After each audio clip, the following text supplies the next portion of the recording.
Buenas noches, les damos la bienvenida a la edición central de MBD Noticias. ¿Cómo estás, Martín? ¿Cómo andas, Natalia? Tanto tiempo, es un gusto que estés por acá ¿Me salió de nuevo. bien? Sí, pero por favor, hay experiencia y nos alegramos de que estés recuperada. Muchas gracias. Y ya de vuelta acá al firme. Bien, muy bien. Bueno, empezamos. Te sigo. Vamos con esta noticia que es nuevita, porque en realidad comenzó a aplicarse ayer. En las primeras 24 horas de aplicación de esta ley de internación involuntaria, se realizaron 2 intervenciones sobre casos en que los equipos del Ministerio de Desarrollo Social venían realizando seguimiento. Mientras que una de las situaciones dio paso a la internación entrada la tarde, la restante situación aún no se había concretado el traslado. Claro, esto lo informó la directora de Protección Social del MIDES, Fernanda Auersperg, que aseguró que no hubo variantes en el número de denuncias pese a la entrada en vigencia de esta normativa.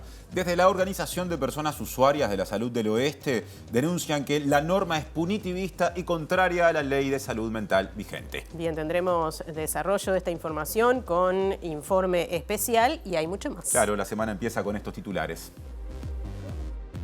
Pedro Bordaberry presentó 10 medidas para el combate al narcotráfico y el lavado de activos e insistió en la necesidad de aprobar una ley de urgente consideración y llamó a instalar un diálogo con la coalición y el Frente Amplio. Manini Ríos declaró que se identifica con muchos aspectos del gobierno de Pacheco Areco, como la aplicación de medidas prontas de seguridad, pero descartó su aplicación en la actualidad y aclaró que su partido plantea declarar la emergencia nacional en la materia. La empresa Habitat prestaría $4 millones al astillero español Cardama para la garantía que le exige Uruguay en el marco de la operación para compra de los 2 buques patrulleros militares. El PIT-CNT comienza esta semana una campaña barrial para impulsar el plebiscito de la seguridad social con reparto a nivel nacional de la papeleta del sí y charlas informativas. El senador Frente Amplista Daniel Cayani reclamó al Instituto Nacional de Estadística conocer los resultados finales del censo 2023. La Fiscalía de Venezuela citó al candidato opositor Edmundo González para interrogarlo sobre la publicación de los resultados de las elecciones, mientras que uno de los rectores principales del Consejo Nacional Electoral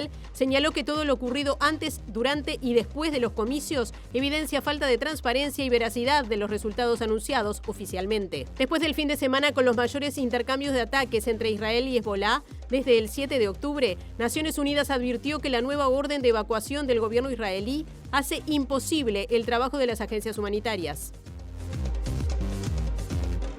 En vivo como siempre a través de la web de TV Ciudad, tvciudad.uy, también en YouTube, y nos pueden escuchar mediante Uniradio 107.7 de FM en Montevideo y el área metropolitana, radio de la Universidad de la República, que también se puede seguir a través de su propia página web, que es uniradio.edu.uy. Ahora sigue Natalia. Sí, Martín, sigo y damos paso a compañeras y compañeros que están en exteriores. Por ejemplo, en la Facultad de Psicología, donde se está hablando de violencia sexual en clave de seguridad pública. Y allí está Julieta Núñez Tomás. ¿Cómo estás, Natalia? Muy buenas tardes para ti y para todo el equipo. Así es, nos encontramos en este conversatorio que organizó justamente la Facultad de Psicología, en particular quienes se especializan en los estudios de género, sexualidad y salud sexual y reproductiva. Y estamos en este momento en los inicios de este conversatorio, que lo que intenta responder es cuáles son las propuestas de los partidos políticos frente a la violencia sexual en la seguridad pública, y están presentes integrantes del Frente Amplio, el Partido Colorado y el Partido Nacional. Volvemos en más. Bien, y en el Foro Regional de Desarrollo Económico Local está nuestro compañero Martín Duarte. Martín, adelante, contanos. ¿Cómo andás, Nati? Bienvenida. Bueno, sí, estamos aquí en el Teatro Solís, donde a partir de las 19 horas se está desarrollando esta gala de tango de apertura de lo que va a ser el foro, que se va a extender hasta el próximo 28 de agosto, con presencias de autoridades locales e internacionales. Está presente los intendentes de Montevideo y de Canelones. En algunos minutos venimos con el desarrollo de la noticia. Volvemos al asunto de portada, la ley que habilita la internación compulsiva de personas en situación de calle, pero para complementar la visión oficial con la visión de personas expertas que siguen el asunto desde diversos ángulos. Será tema de informe de Diego Martini, que ya adelanta alguno de esos contenidos. ¿Cómo te va, Diego? ¿Qué tal, Martín? Buenas tardes para vos, todas y todos. Así es, la ley 17878, que es desde el año 2011, que está vigente, pero que el año pasado sufrió una modificación en esto de que se interne a aquellas personas que son un riesgo para sí o para terceros, aún contra su propia voluntad. Y como adelantaban ustedes, 2 llamados se recibieron por estas situaciones y en los 2 participó el Ministerio de Desarrollo Social, que es quien atiende estas situaciones y que la deriva hace para después internar a las personas. Vamos a estar ampliando un poco esta información con la mirada de especialistas.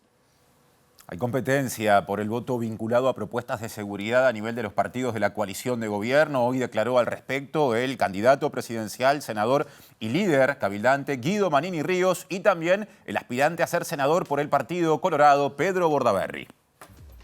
El primero es la lucha contra el narcotráfico, que nos parece que es esencialísimo. No podemos demorar más, es más, estamos proponiendo que se apruebe una ley de urgente consideración para atender este problema y el problema de la corrupción. Las medidas prontas de seguridad están vigentes, están a la mano. ¿Aplicarían en este contexto? Nosotros no las estamos proponiendo, están en la Constitución de la República. Todo lo que está en la Constitución de la República eventualmente es aplicable.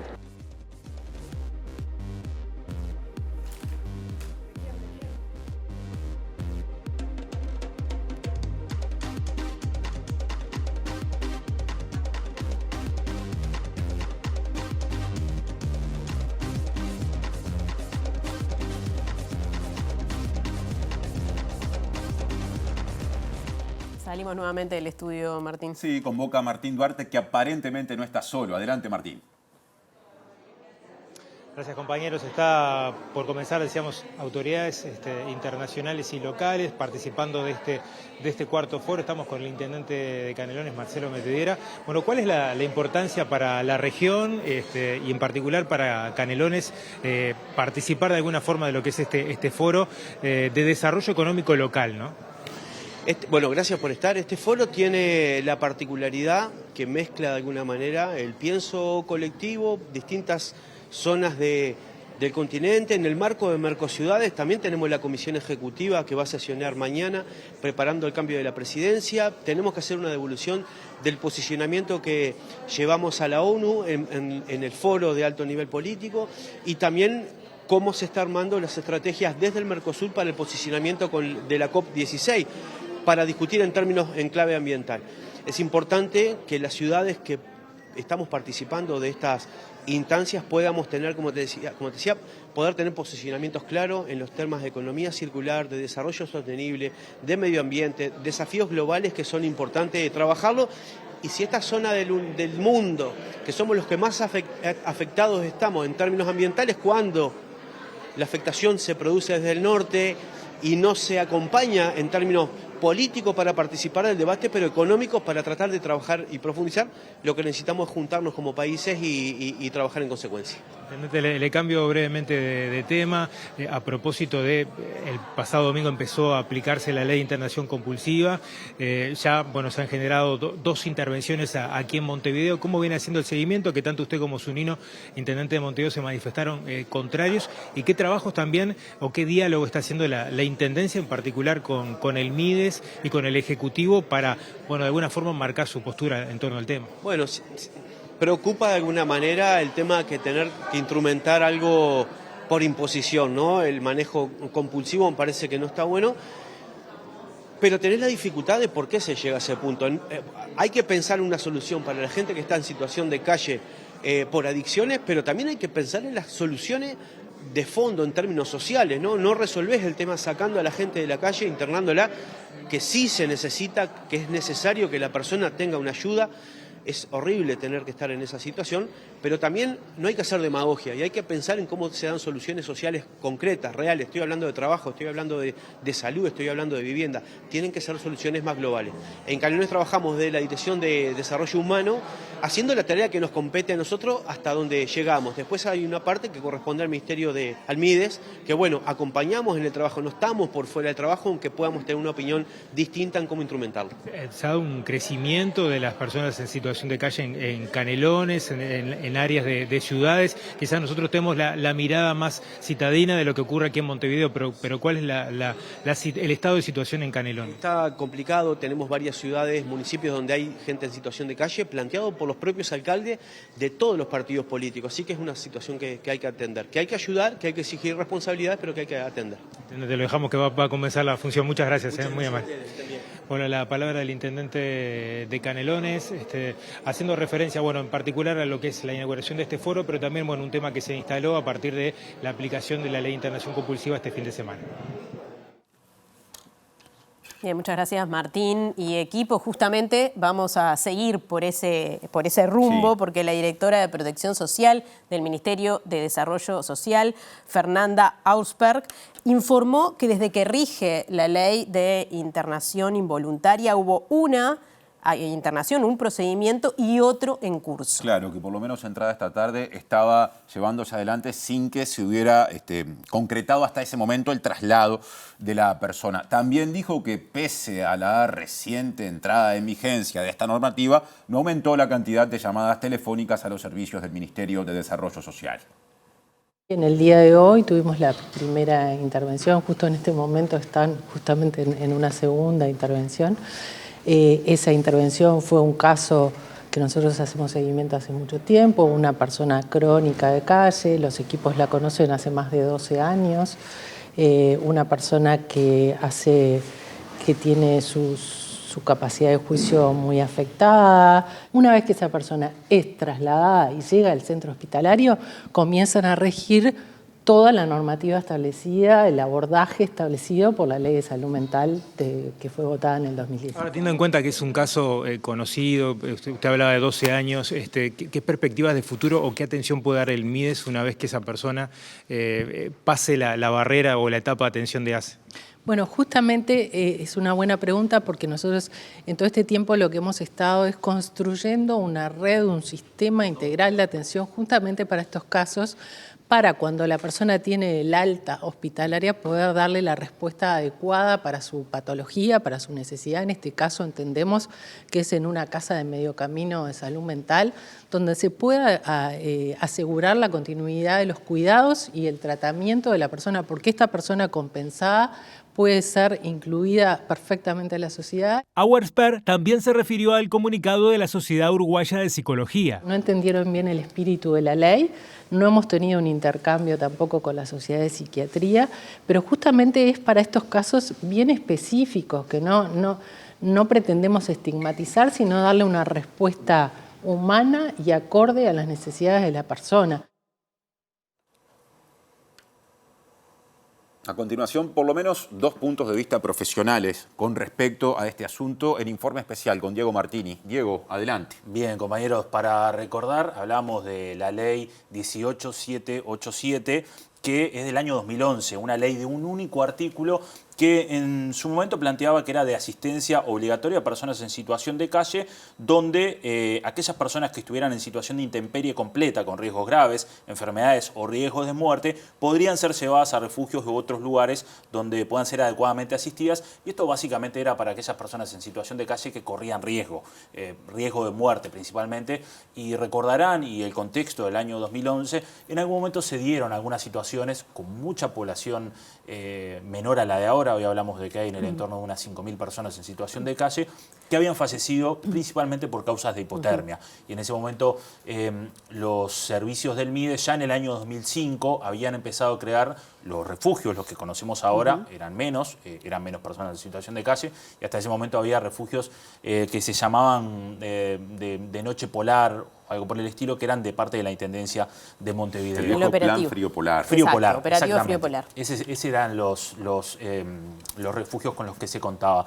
Esta ley, que se viene haciendo referencia ya desde hace un tiempo, que está del año 2011, era cuestionada por el hoy oficialismo ante su oposición porque decían que no se llevaba adelante.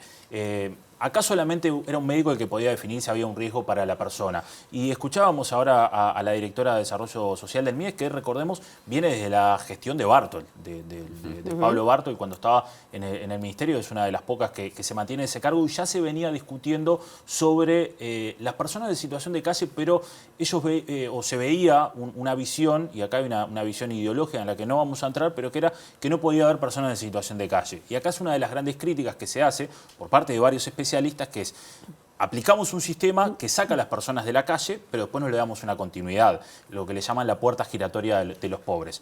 Escuchábamos ahora ese planteamiento que hacía el sindicato o la Asociación de Psiquiatrías, mejor dicho, y valga la redundancia, el Sindicato Médico del Uruguay, el SMU, el próximo miércoles se va a reunir y va a tratar este tema. Porque uno de los miedos que hay, y esto tiene que ver con la situación que sucedió hoy con una de las personas intervenidas, es que no hace un desborde en los centros de salud, pero que sí puede haber consecuencias en la atención. Hablamos de centros de salud públicos que ya, digamos, tienen un cierto desborde o una cierta superpoblación de personas que ingresan, y cuando se suman este tipo de casos, como el que sucedió hoy con una señora que estaba en 18 de julio y sí, que es conocida además, que ya es atendida en los centros de ACE, que se debería buscar una situación a largo plazo, termina ingresando, y ella ingresa en este caso al Maciel. Y hablamos con Daniel Márquez, más conocido como el Turco Márquez, que es médico de familia del primer nivel de asistencia, que trabaja y ha trabajado mucho con personas en situación de calle, y algo que plantea es: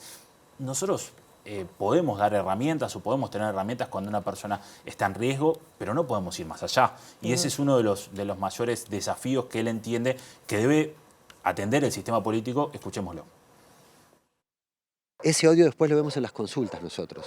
Es el odio que se ejerce directamente, que muchas veces ustedes levantan en las noticias y nosotros vemos en el consultorio, que es que personas en situación de calle son quemadas. Hay un caso muy famoso, reciente, que son escupidas, que se les pega. Me parece que hay que ser responsables con las poblaciones vulneradas. Hay que dar soluciones eficientes, que no son difíciles para nada, requieren interinstitución. Uruguay tiene un sistema de salud muy robusto, tiene centros de salud y servicios de atención en muchos territorios y en los territorios más vulnerados.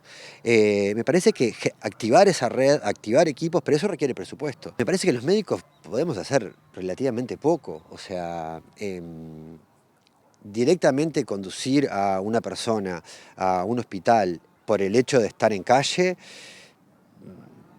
Claramente te podés encontrar muchos diagnósticos en personas que están en calle, ¿no? Más de la mitad tiene algún problema de salud mental, simplemente ver el censo de calles, muchos salen de la cárcel, de la privación de libertad sin ninguna red, etc. Hay mucha prevalencia de otras situaciones porque el ambiente también condiciona la enfermedad y el ambiente de estar en calle es muy jodido. Entonces vas a tener más diagnósticos que vas a intentar darle solución en un hospital donde no es el lugar adecuado para darle continuidad de la atención a las personas, porque también estas personas requieren continuidad de atención. Bien, ahí escuchábamos entonces la visión de un médico de familia. También tenemos el punto de vista de la Sociedad de Psiquiatría. Se va a pronunciar el sindicato médico. Hay varias cuestiones. Incluso ellos cuestionan si tiene que ser un médico el que tome esta decisión, en fin. Pero también hay cuestionamientos desde el punto de vista jurídico. No sé si específicamente a la ley o a esta implementación de la ley de 2011. Bien, tiene que ver con la implementación que sea, porque además hay una delgada línea de que esto es reportado por el MIDES, que es quien se encarga de las personas en situación de calle, y no está de más recordar el número, que es el 0800-8798, para reportar a personas en situación de calle. Una vez allí, el equipo del MIDES constata la situación y entiende que una persona debe ser derivada a un refugio, obviamente se lo plantea a esa persona. Habitualmente las personas acceden, pero hay muchas personas que no acceden y creo que ya sabemos básicamente los motivos. No se sienten cómodos en los refugios, sienten que tienen que ingresar a una hora y después se tienen que ir, sienten que además todas sus pertenencias no se las pueden llevar.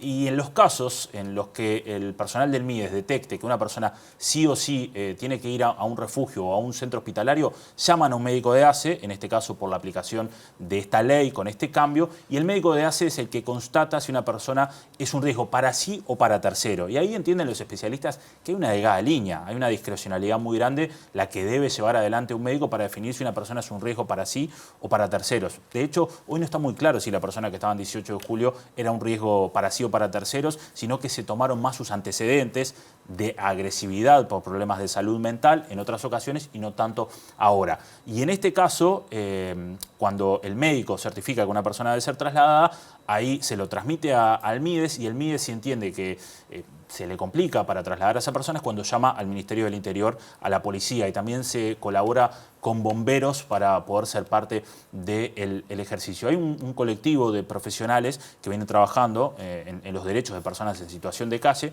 y nosotros hablamos con Valeria España, la abogada especialista en derechos de personas en situación de calle, pero también hay un colectivo que ella conforma con un sociólogo, con un antropólogo, que trabajan justamente en esto, y ellos temen por la situación. Y de hecho, personas en situación de calle se han manifestado con desinformación sobre este tema. ¿Qué pasa ahora? ¿Nos van a llevar porque sí? ¿Nos van a agarrar todas las cosas? ¿Va a pasar como el caso de César que traíamos la semana pasada? ¿Nos van a llevar todo? ¿No nos van a dejar en donde estamos?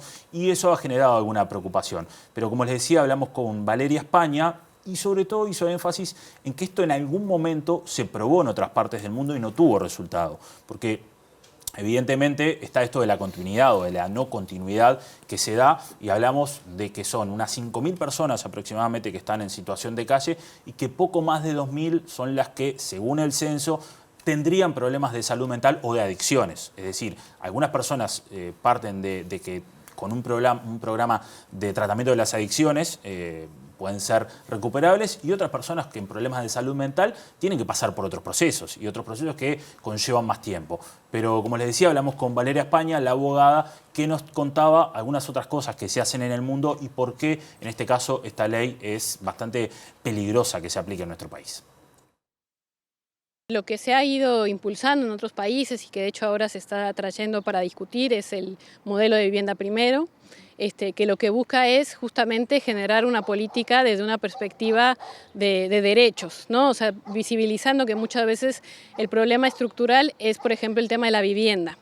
Y también, evidentemente, también se ha mostrado que vivienda primero no es para todas las personas. O sea, también sabemos que sí, efectivamente puede haber situaciones de salud mental, puede haber algunas situaciones vinculadas al consumo problemático de sustancias, pero también es cierto que este problema no es solamente, se trata de enlistar algunas situaciones puntuales, sino también identificar e ir a lo que origina este fenómeno, ¿no?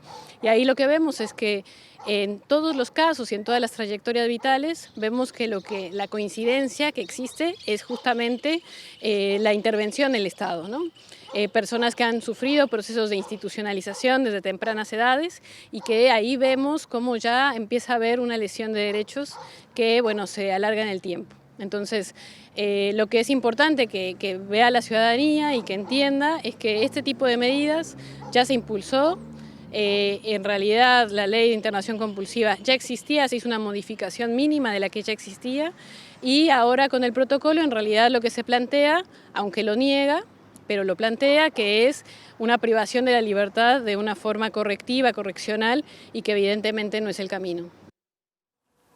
Y desde la Organización de Personas Usuarias de la Salud del Oeste de Montevideo también hay críticas para esta nueva norma. Entienden que es punitivista y que va en contra de la también vigente Ley de Salud Mental. Ricardo Larrañaga, que es integrante del colectivo, apuntó que los dispositivos de salud mental y consumo problemático, situaciones contempladas en esta nueva ley, actualmente no dan respuesta, ni siquiera en los casos en los que las personas están dispuestas a internarse.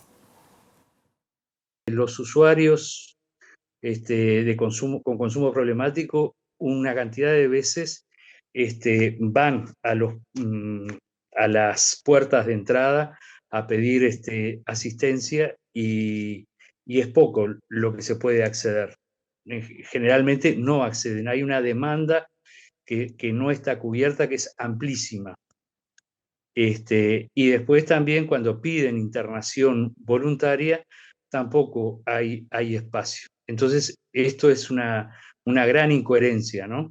Una gran incoherencia que además, se va a saldar de la peor forma, porque no están pensados los dispositivos como para poder hacer una atención como la que requiere el tema del consumo problemático.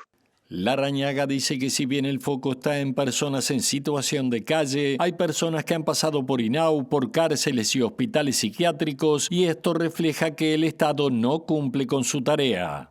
Nosotros decimos que esto pasa por la falta de vivienda, por la falta de trabajo, y por la falta de contención de parte del Estado, ¿no? Estas cosas no se darían si hubiera unas políticas sociales destinadas a mejorar las condiciones de vida de la gente. La gente no elige estar en la calle, la gente no es lo que prefiere estar en la calle.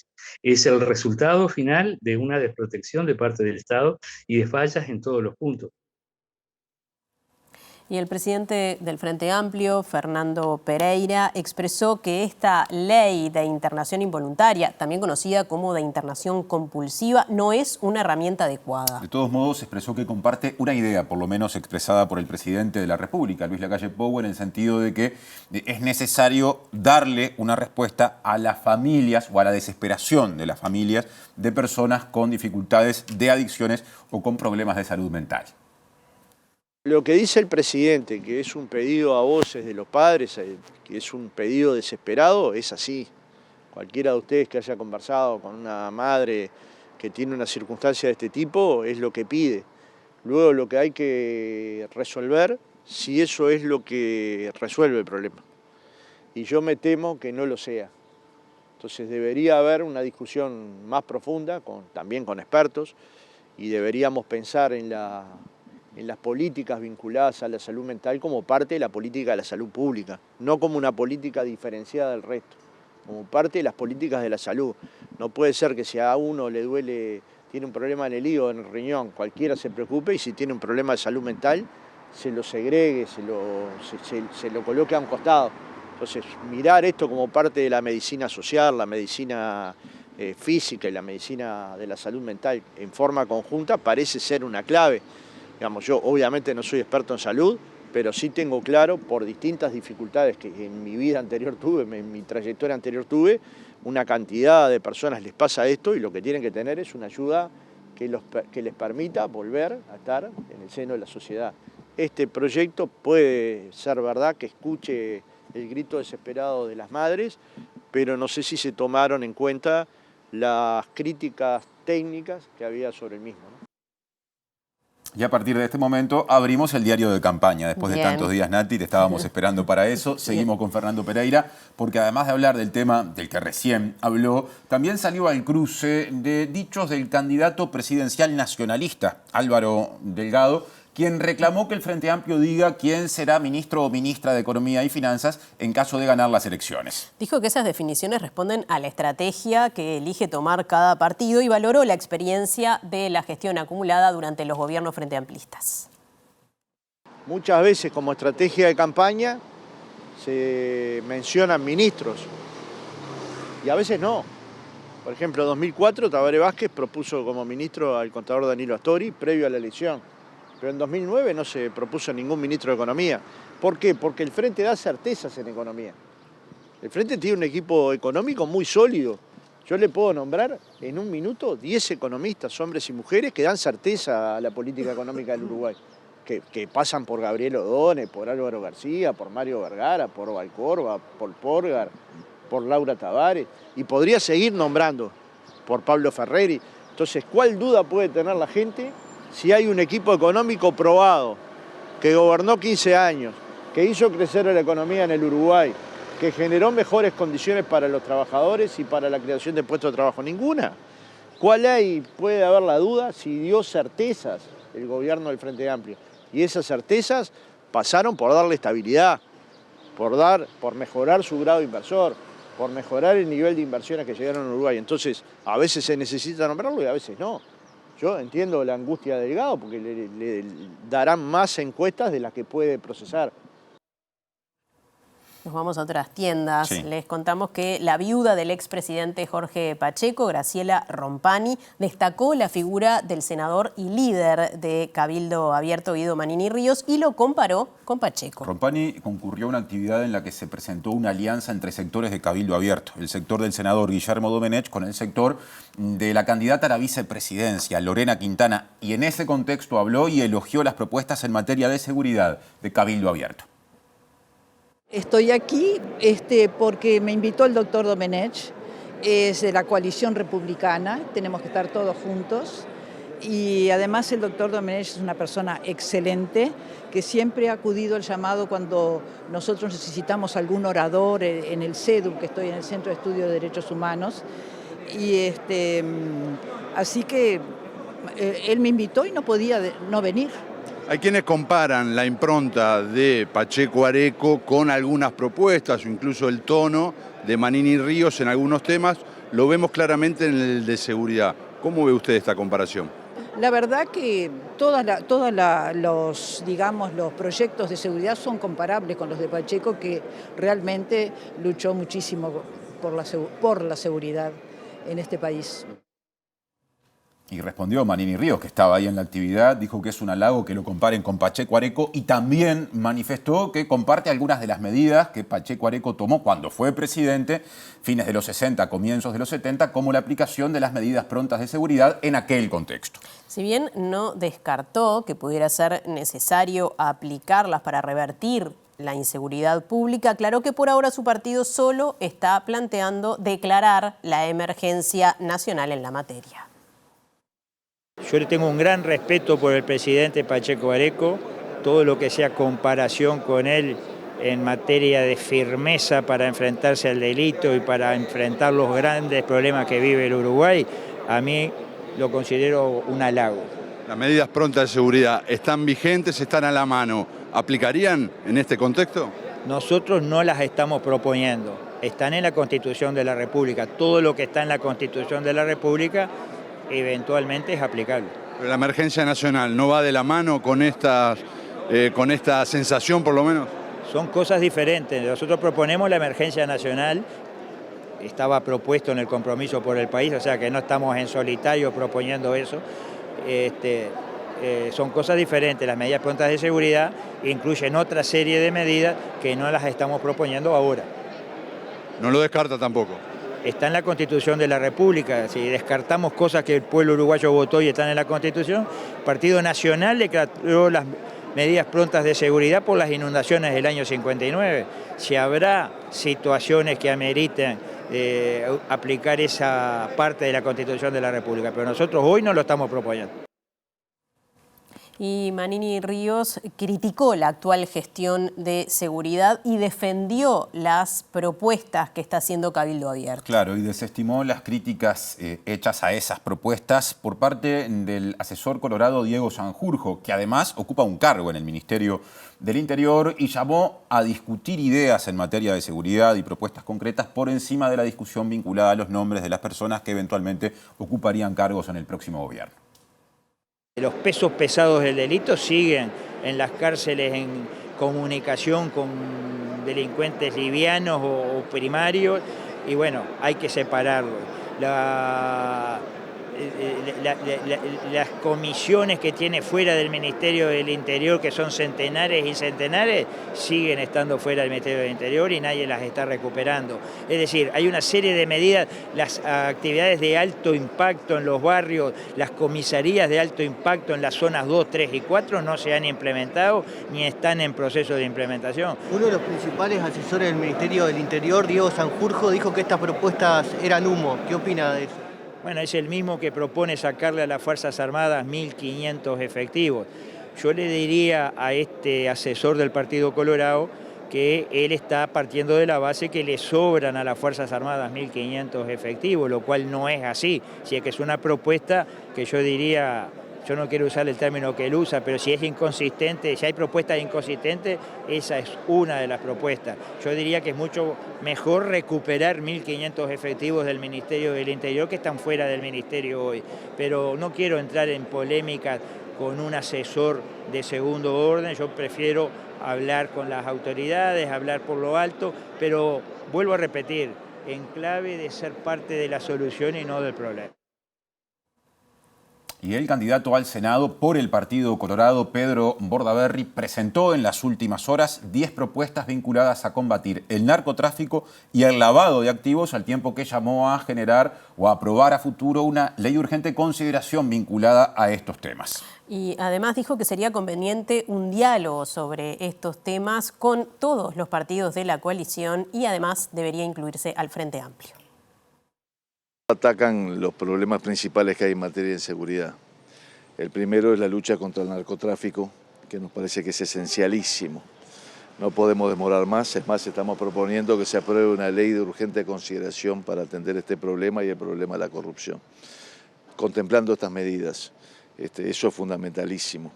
Después, obviamente, está la creación de la Fiscalía y otras medidas, pero lo importante hoy en día es el combate contra el narcotráfico. ¿Vamos a hablar de las diferencias o vamos a hablar, si queremos que esto sea una política de todos los partidos, vamos a hablar de lo que nos une? Me parece que más que hablar de eso, si hay diferencias, tenemos que buscar los puntos que nos unen, ser de acuerdo, de diálogo y buscarle la vuelta. Me parece que va por ahí. Tratamos de hacerlo dentro de la coalición y con el Frente Amplio también, entre todos. Y Bordaberry dijo además que no será candidato a la Intendencia de Montevideo por el lema Coalición Republicana, en respuesta al candidato presidencial colorado, Andrés Ojeda, que antes había asegurado estar a favor de su postulación. Claro, sin embargo, Bordaberry entiende que en este momento es candidato al Parlamento porque quiere aportar desde ese lugar para bien del país, según dijo. Siempre agradezco a los que piensan que puedo ir a algunos cargos. La verdad que yo estoy solamente pensando en ir al Senado. Creo que desde el Senado puedo hacer un buen aporte al Uruguay y a todos los uruguayos. Eso es lo que pienso. Y me parece que es por ahí. Me parece que hoy en unidad con Andrés, que es un gran candidato, tenemos que estar pensando en lo que va a pasar ahora en octubre, que es un desafío muy grande. Sé que él lo está haciendo. Yo estoy tratando de apoyar con humildad su propuesta, así que me parece que va por ahí. Con todo, Andrés, cuando después leí sus declaraciones, en realidad le preguntó el periodista, no es que él lo dijo. Y él realmente fue muy bueno conmigo y me honra lo que dijo. Dijo que obviamente que es una pregunta para mí, no para él. Y dijo que a él le parecía que yo siempre podía ser un buen candidato, lo cual habla muy bien de Andrés, que tiene ese elogio hacia mi persona. O sea, ¿Mayo está descartado o hasta octubre no se habla de Mayo? Es que ni me lo planteo. Las cosas, futurología nunca hice, así que las cosas se van por ahí. Nada, no. Acá tenemos una elección y yo tengo que votar en esa elección muy bien para ayudar a Andrés, ayudar al partido, ayudar a la coalición republicana y ayudar al Uruguay. Ahora agenda presidencial, porque la calle Pou estuvo presente en la inauguración de las obras de dragado del canal de Isla Sola en la ciudad de Carmelo, departamento de Colonia. Según informaron desde el Poder Ejecutivo, las obras tuvieron un costo de $3 millones. 15 de diciembre del 2018, que se amontonaron allá. Bueno, al día de hoy, este gobierno ya ha rescatado, ya ha sacado 6 embarcaciones que estaban ahí, que saben que hay un tema jurídico, que hay que tomar posesión sobre la misma para poder hacerlo. Todavía queda, pero estamos en ese trabajo. En el puerto de Montevideo había como 32, 50, me quedé corto. Y aquí también había. Entonces, el dragado, limpiar el cauce, mejorarlo, ¿qué es lo que va a hacer? Lo que está pasando indudablemente en Colonia y en Carmelo sobre todo, que se ha convertido en un lugar donde la gente quiere estar, donde la gente quiere llegar. ¿Qué hay atrás? No hay genialidad, no hay magia. Hay escuchar, hay conocer, hay decidir, hay trabajar, hay comprometerse, hay que tener un buen equipo. Y como dice el himno que cantaron los gurises, que es precioso el nuestro, para empezar porque es el que usa más la palabra libertad de todos los himnos, pero que termina para mí con una obligación ciudadana y sobre todo para los gobernantes, que es la que yo puedo decir aquí tranquilo, que es sabremos cumplir. Y el observador informó que a 20 kilómetros de Carmelo, el Poder Ejecutivo le otorgó a una empresa privada del rubro hotelero una concesión por 50 años para el puerto de embarcaciones deportivas, emprendimiento que había recibido cuestionamientos vinculados a los controles aduaneros del tráfico fluvial proveniente de Argentina. Habló de esto Alejandra Koch, que es directora de la Administración Nacional de Puertos, la ANP, en representación del Frente Amplio. Dijo que se enteró de esto por la prensa y aseguró que este hecho ratifica lo que definió como falta de planificación portuaria y entorpecimiento de la tarea justamente de la ANP. Bien, y la empresa Habitat analiza otorgar al astillero español Cardama un préstamo de 4 millones de dólares para la garantía que le exige Uruguay en el marco de la compra de 2 buques militares que pretende adquirir, según divulgó el semanario Búsqueda. Antes del pago del gobierno para la fabricación de estos 2 buques que cuestan 82 millones de euros, el astillero está obligado a elevar una garantía de reembolso por el valor del primer anticipo y otra de fiel cumplimiento por un porcentaje del contrato. El semanario Búsqueda informó que el contrato para la adquisición de las patrullas oceánicas por un valor de 82 millones de euros establece que el plazo de entrega sea de 18 meses para el primer barco y desde ese momento 12 meses más para el segundo. Pero antes de recibir el dinero del gobierno para iniciar la fabricación de los buques, Cardama está obligada a elevar una garantía de reembolso por el total del pago del primer anticipo de los 2 buques y otra garantía de fiel cumplimiento por el importe del 5% del total del contrato. La primera de las garantías de 8 millones de euros fue firmada recientemente por Cardama con una empresa extranjera y entregada al Ministerio de Defensa. La segunda, que se estimaba estar lista en el primer semestre del año, continúa a la espera por parte de la cartera. Según publicó Búsqueda, representantes del astillero se reunieron con autoridades de Habitat para conseguir un préstamo en efectivo de 4 millones de dólares que sirva como aval. La empresa uruguaya analiza la documentación necesaria para enviar una propuesta formal al astillero. La adquisición de las patrullas oceánicas, que son buques militares para vigilar el territorio marítimo y actuar contra delitos como el narcotráfico y el contrabando, entre otros, fue considerada una prioridad por parte del Ministerio de Defensa. Pero la selección de Cardama ha suscitado críticas por parte de la oposición política y al interior de la Armada, entre otros motivos, por no contar con suficiente experiencia.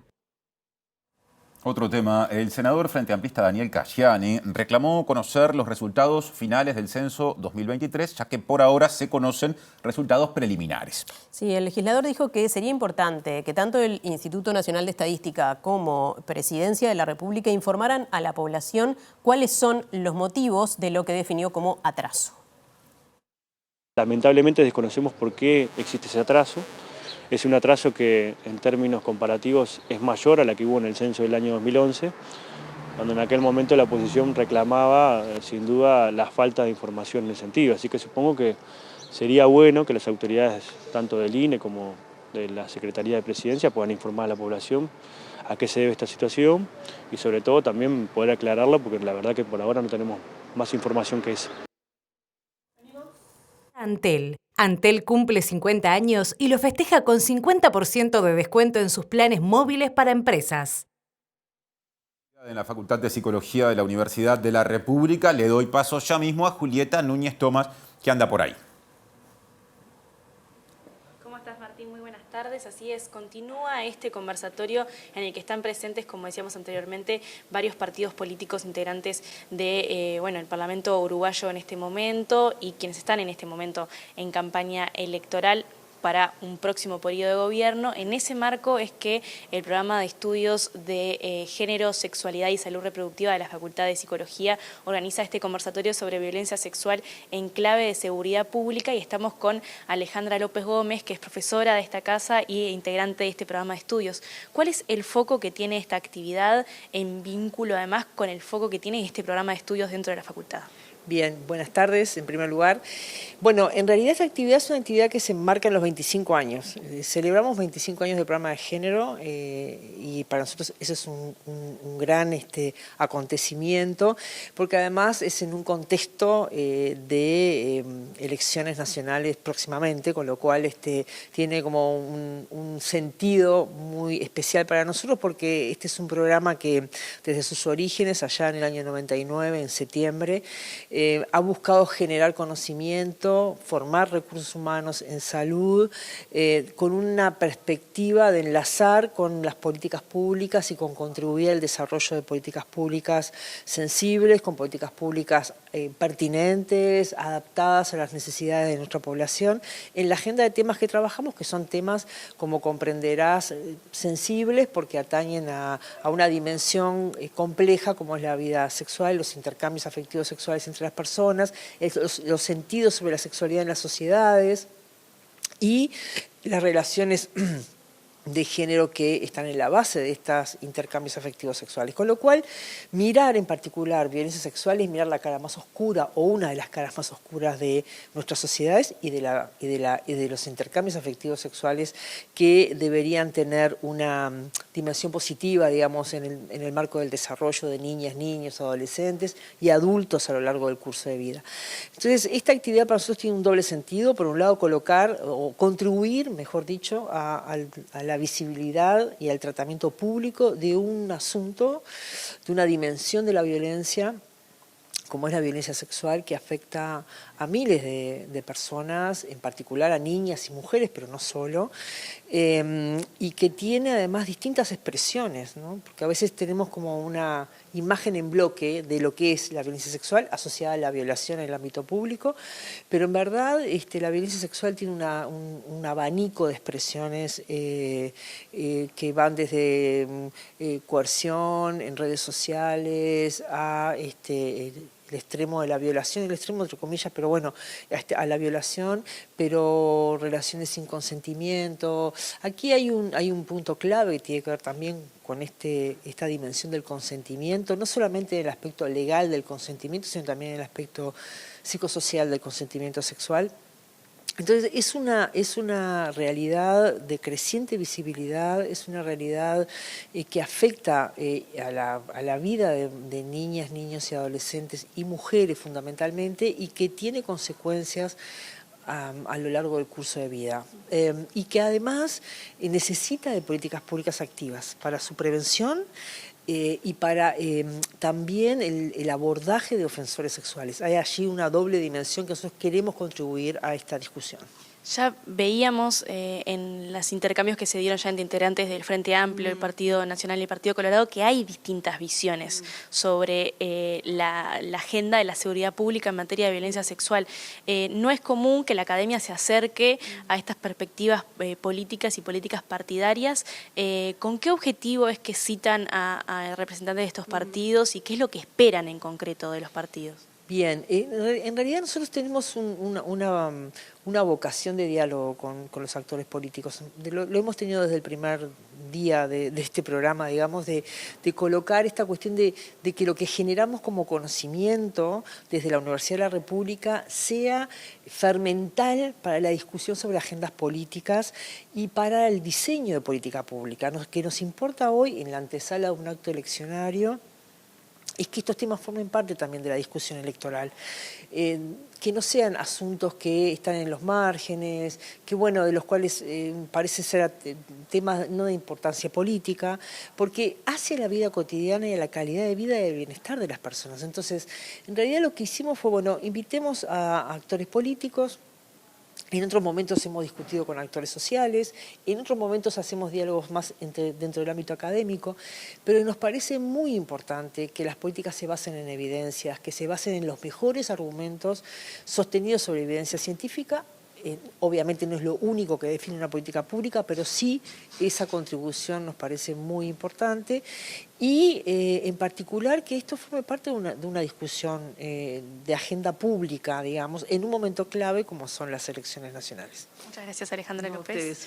Alejandra López Gómez, entonces, y continúa por aquí el conversatorio que, como decíamos, ya está mostrando diferentes caras dentro de los partidos políticos sobre la violencia sexual. De la Facultad de Psicología de la Intendencia de Montevideo reaparece Martín Duarte en la edición central de MBD Noticias. Adelante, Martín. Gracias, Martín. Bueno, mientras se desarrolla esta gala de tango con la Orquesta Sinfónica aquí en el Teatro Solís, aprovechamos unos minutos previo al evento para conversar con el intendente de Montevideo, Mauricio Zunino, en el marco de este cuarto foro de desarrollo económico. Tendrá en el 2025 la participación de España en Sevilla puntualmente, donde se desarrollará el Foro Mundial. Por eso participan desde España también, además de distintas instituciones. Se calcula que 30 instituciones de toda Latinoamérica, alrededor de 200 personas estarán participando de este foro, que en la jornada de mañana y de pasado tendrán sus mesas de trabajo tanto en la Intendencia como algunas actividades en territorio. Es el caso del SACUDE y el CEDEL, que estarán como ejemplo y como marco de políticas de desarrollo de la Intendencia de Montevideo. Conversamos con Zunino, que destacaba justamente la importancia de que Montevideo sea sede justamente de este foro. Para nosotros es muy importante hoy estar haciendo el lanzamiento del Foro de Desarrollo Económico Local a nivel latinoamericano y del Caribe.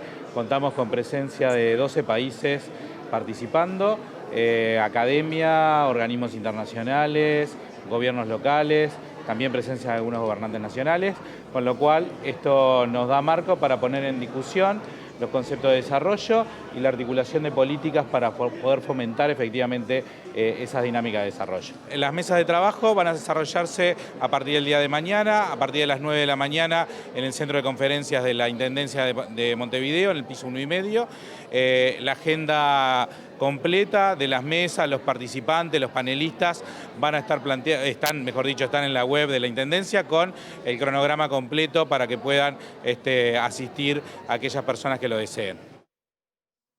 Presentó Antel. Antel cumple 50 años y lo festeja con 50% de descuento en sus planes móviles para empresas. Hoy es lunes, pero vamos a recibir a Alejandra González de la Oficina de Percepción Ciudadana. ¿Cómo estás, Alejandra? Hola, Nati, ¿todo bien? Seguimos hablando, se sigue haciendo relevamiento sobre temas ambientales y de sustentabilidad. Sí, particularmente lo que vamos a presentar hoy es producto de un trabajo que desde la Oficina desarrollamos para la Agencia Nacional de Desarrollo en colaboración con el Grupo GEVI, que es el Grupo de Economía Verde Inclusiva, que también aportó y contribuyó para el desarrollo de esta investigación. Particularmente, lo que quisimos indagar acá en particular es algunos factores que tienen en cuenta los uruguayos y las uruguayas al momento de pensar en clave de economía circular. Y antes precisar un aspecto interesante, Uruguay en abril de este año lanzó la Estrategia Nacional de Economía Circular, o sea que es un tema que está en agenda del país. Y sin entrar en tecnicismo, podemos definir a la economía circular como aquel modelo económico que provee, que tiene pensado el crecimiento y la generación de empleo, pero cuidando el medio ambiente. Eso podemos describirlo de ese modo. Y en primer lugar lo que quisimos conocer en este estudio, que reitero es público y es mapeo de prácticas y percepciones de la ciudadanía en economía circular, pueden buscarlo y acceder a él. ¿Cuáles son los principales factores que la ciudadanía tiene en cuenta al momento de hacer una compra? Este fue uno de los aspectos que indagamos en esta investigación. Y vemos que cuando se trata de productos no alimenticios, el 47% de las personas dice que toma en cuenta el precio y en segundo lugar la calidad del producto. Esto se revierte cuando hablamos de productos alimenticios donde la calidad pasa a tener el primer lugar en un 77% y el precio pasa a segundo lugar. O sea que ahí revertimos el orden de las consideraciones. Sí. Vamos a pasar a una siguiente placa, que lo que quisimos indagar justamente acá es si las personas han cambiado los hábitos de compra o descarte de las cosas que ya no les sirven para cuidar el medio ambiente. Y ahí vemos que hay Porque de eso se trata la economía circular, exacto, ¿verdad? Son aspectos que también toman en cuenta la economía circular. Ahí vemos que casi el 60% y un 57% de las personas dice que sí, que ha tomado medidas y cambios en estos hábitos, y hay un 39% que no. Cuando vamos específicamente a los cambios de hábitos adoptados para cuidar el medio ambiente, vemos que la mayoría plantea que clasifica, recicla o hace compost en un 65%. Hay un 34% de la ciudadanía que dice que compra con conciencia ambiental. Y después, en un 15 y un 13% se plantean algunos aspectos como reparaciones o compartir algunos productos. Bien. Vamos a pasar a la siguiente placa. Particularmente lo que quisimos es ver cuáles son las actividades que la ciudadanía practica en la casa vinculada a la economía circular, y en un primer aspecto lo más destacado es aquellas personas que dicen que evitan el desperdicio de alimentos, hay un 55%. En un segundo lugar, hay un 47% de las personas que plantean que reutilizan los productos para otro fin, y luego le sigue aquellas personas que dicen que nunca tiran o sin intentar reparar antes el producto. Bien. Después vemos que hay otros aspectos que también se indagaron que tienen menores porcentajes. ¿Qué pasa cuando les preguntamos, bueno, cuáles son los impedimentos que tiene la ciudadanía para pensar en clave de economía circular en sus hogares? Hay un 32% que dice que no tiene lugar en la casa para separarlo. Bien. Hay un 30% que habla de que una vez separado el producto no sabe a dónde llevar los residuos, que esto es un aspecto también que ha estado muy en boga, sobre todo por esto de, bueno, clasifico y después qué pasa. ¿Y después qué hago? Va al mismo lugar todo, ¿no? Exacto. Entonces, ¿para qué sirve? Son algunos de los aspectos que han surgido. Y en un tercer lugar, con este 24%, personas que dicen que no encuentran impedimentos para llevar a cabo prácticas de economía circular en sus casas. En el otro gráfico, y para ir terminando, vemos que hicimos indagar en este estudio qué pasa con las personas. O sea, ¿han escuchado hablar de economía circular? Y vemos que hay un 36% de las personas que dice que sí, que ha escuchado y tiene una idea de lo que se trata. Pero después, de pronto, lo más interesante, que en porcentajes bastante similares, hay personas que dicen que han escuchado, pero no saben bien de lo que se trata, o que no ha escuchado nada. Bien. Tengamos en cuenta esto, sobre todo porque Uruguay, lo que mencionábamos anteriormente, cuenta con una estrategia país de economía circular. Y después, otro de los aspectos que quisimos indagar fue el nivel de responsabilidad en el impulso de la economía circular. Hay un 77% que plantea que es el gobierno quien tiene la responsabilidad de impulsar la economía circular, y el 78% expresa que son los ciudadanos, y siguiendo por los empresarios en un 79%. Bien. Bueno, hay que seguir indagando, seguramente vaya cambiando la noción y los hábitos en la medida en que se conoce más sobre el tema. Sí, sobre todo porque también vemos que los niveles de mucha y bastante responsabilidad están bien distribuidos entre gobiernos, ciudadanos y empresarios, que eso también es un aspecto a destacar. Está bueno. Bueno, muchas gracias, Alejandra. Hasta la semana que viene. Hasta la semana que viene. Presenta Mercado Agrícola de Montevideo, en el corazón de un barrio donde late la ciudad. Mercado de Historias. Mercado de Historia.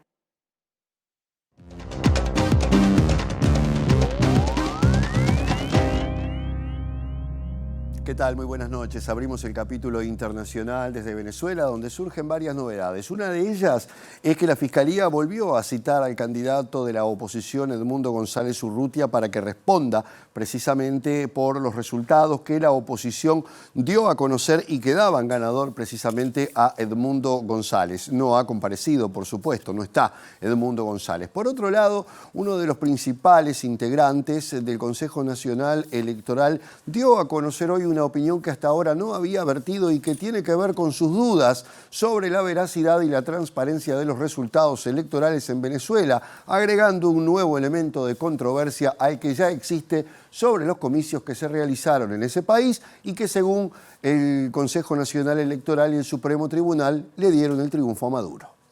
Rindo declaración ante ustedes. La Fiscalía General de Venezuela señaló que emitió una segunda citación al candidato de la oposición Edmundo González Urrutia para ser interrogado sobre un sitio web que publicó resultados detallados de las disputadas elecciones presidenciales y según las cuales González ganó los comicios con alrededor del 70% de los sufragios.